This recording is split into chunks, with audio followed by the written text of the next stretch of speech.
Hey there, how's it going? Hope you are doing well, and we are back for another Monster Mania.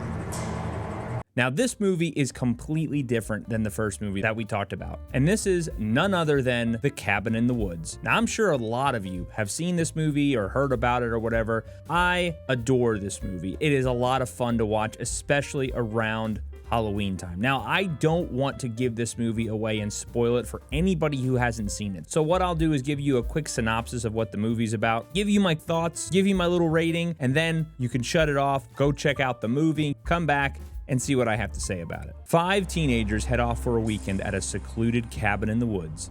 They arrive to find they are quite isolated with no means of communicating with the outside world. When the cellar door flings itself open, they of course go down to investigate, and they find an assortment of relics. But when one of the women, Dana, reads from a book, that is when all hell breaks loose. However, there is far more going on than meets the eye. Now, as I said, this movie is pretty freaking crazy, and I don't want to spoil it because finding out what this movie is about is part of the fun of this movie. So, if I had to give it a rating for horror movies, I would say it's about a 6.5. It's a lot of fun. It hits all the tropes that you enjoy about horror movies, and I think it's definitely worth your time to check out if you've never seen it.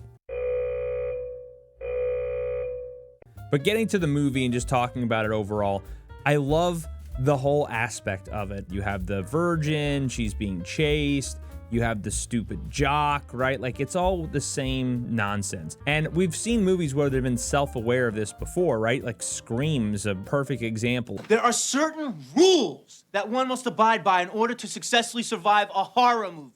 Well, this is kind of the same thing, but it's completely different. I love the aspect where there's like these massive control rooms, like a NASA launch facility, right? But they're controlling and setting up these scenarios so that these kids can choose their own fate so that they can be sacrificed to the old gods. And I love that aspect of this movie. Finding all that out was freaking awesome. The people in the control room are placing bets on this, right? They're desensitized by it all because they've been doing it for so long. It's basically their way of coping with what has to be done for the good of humanity. Now, getting back to the kids in the cabin, I love how when they go into the basement, they have all of these different contraptions, and depending on what they use, cause them to meet their fate.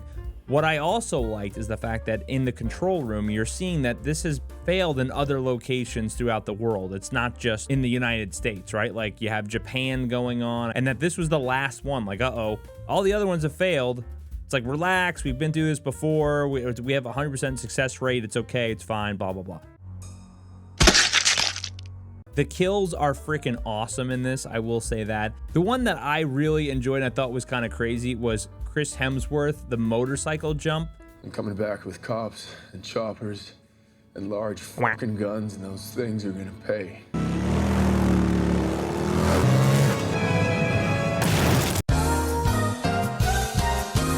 But I thought it was hilarious when the body hit and then you just see it tumbling down. It was wild. When everything kind of starts going crazy in the control room and you see Bradley Whitford finally get killed, right? Because earlier in the movie, he's like, I want to see the merman.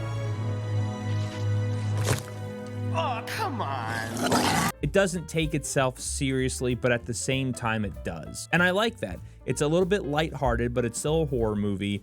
And if you are a fan of the genre, you will definitely see nods to all the great movies that came before it because of the creatures that they were able to create in this movie. It's definitely going to get you in the Halloween spirit, but it's also not too serious where you can still have a good time, laugh, enjoy, but you're still watching horror. Let me know what you guys think down below in the comments. I always love to hear your thoughts.